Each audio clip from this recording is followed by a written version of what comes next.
அனைவருக்கும் வணக்கம். பக்தி விஷன் தமிழ் சேனலுக்கு உங்களை அன்போடு வரவேற்கிறோம். இன்று நாம் தரிசிக்கப் போவது திருச்சியின் காவல் தெய்வம், வேண்டுவோருக்கு வேண்டுவனளிக்கும் அறக்கடவுள், அருள்மிகு உறையூர் வெக்காளி அம்மன் திருக்கோவிலின் முழுமையான வரலாற்றைத்தான்.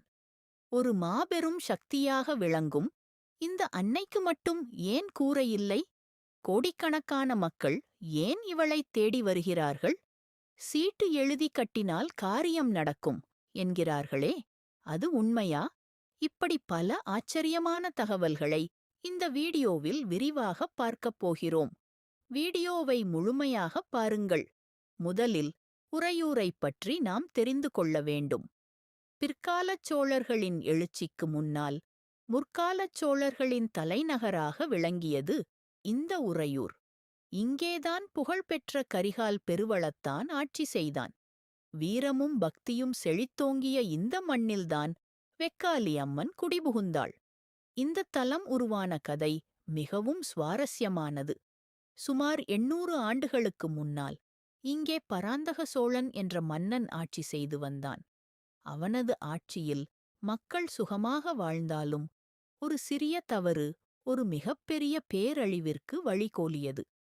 உறையூரில் சாரமா முனிவர் என்பவர் ஒரு மிகப்பெரிய நந்தவனத்தை அமைத்திருந்தார்.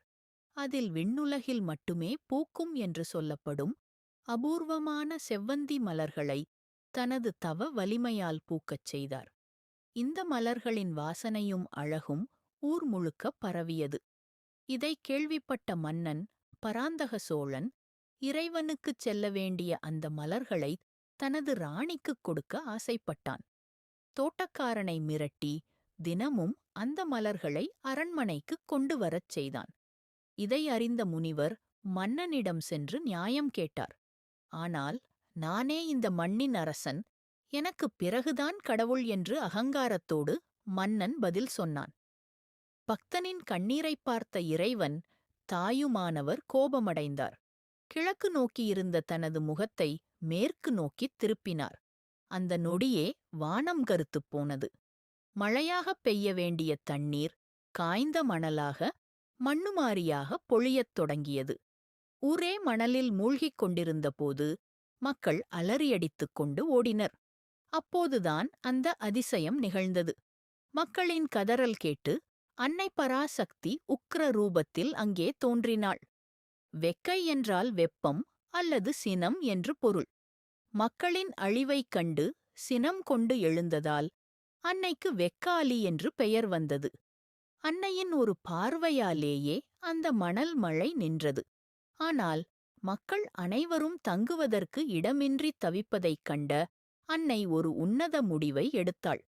எனது மக்கள் அனைவரும் வீடின்றித் தவிக்கும்போது எனக்கு மட்டும் எதற்கு மாட மாளிகையும் கோபுரக் கூரையும்? என் மக்கள் அனைவருக்கும் என்று சொந்தமாக ஒரு வீடு அமைகிறதோ அன்றுதான் எனக்கு கூரை அமைய வேண்டும்.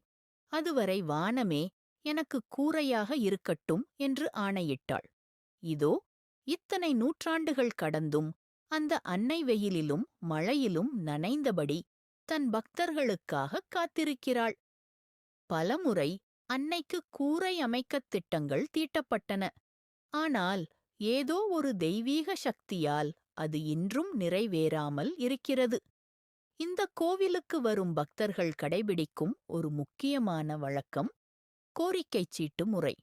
உங்கள் கோரிக்கை என்னவாக இருந்தாலும், திருமணம், குழந்தை பாக்கியம், கடன் தொல்லை அல்லது தீராத நோய் என எதுவாக இருந்தாலும் அதை ஒரு காகிதத்தில் எழுதுங்கள். அம்மனின் பாதத்தில் வைத்து அர்ச்சனை செய்துவிட்டு அந்தச் சீட்டை கோவிலின் பின்புறம் உள்ள சூலாயுதத்தில் கட்டிவிடுங்கள். 48 நாட்களுக்குள் அன்னை அதற்கு ஒரு வழிகாட்டுவாள் என்பது பல பக்தர்களின் நேரடி அனுபவம். காரியம் நிறைவேறியதும் அன்னைக்கு அபிஷேகம் செய்தோ அல்லது புடவை சாற்றியோ தங்களது நேர்த்திக் கடனைச் செலுத்துகிறார்கள்.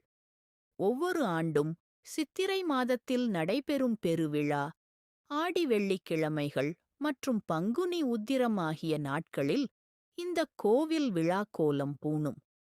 குறிப்பாகச் செவ்வந்தி மலர்களால் அன்னைக்குச் செய்யப்படும் அலங்காரம் கண்கொள்ளா காட்சியாக இருக்கும். நீதி தவறிய மன்னனைத் தண்டித்து மக்களைக் காத்த அன்னை வெக்காளி இன்றும் தன்னை நாடி வரும் ஒவ்வொரு பக்தருக்கும் பாதுகாவலாய் இருக்கிறாள். நீங்களும் ஒருமுறை திருச்சிக்குச் சென்றால் உறையூர் சென்று இந்த அதிசய அன்னையைத் தரிசித்து வாருங்கள். உங்கள் வாழ்விலும் நிச்சயம் ஒளி பிறக்கும். இந்தத் தகவல் உங்களுக்கு பயனுள்ளதாக இருந்திருக்கும் என்று நம்புகிறோம். இதுபோல இன்னும் பல ஆன்மீகத் தகவல்களையும் வரலாற்று ரகசியங்களையும் தெரிந்து கொள்ள நமது பக்தி விஷன் தமிழ் சேனலை சப்ஸ்கிரைப் செய்யுங்கள். உங்கள் நண்பர்களுக்கும் இந்த பகிருங்கள். உறையூர் வெக்காளி அம்மனின் அருள் உங்கள் அனைவருக்கும் கிடைக்க பிரார்த்திக்கிறோம். நன்றி, வணக்கம்.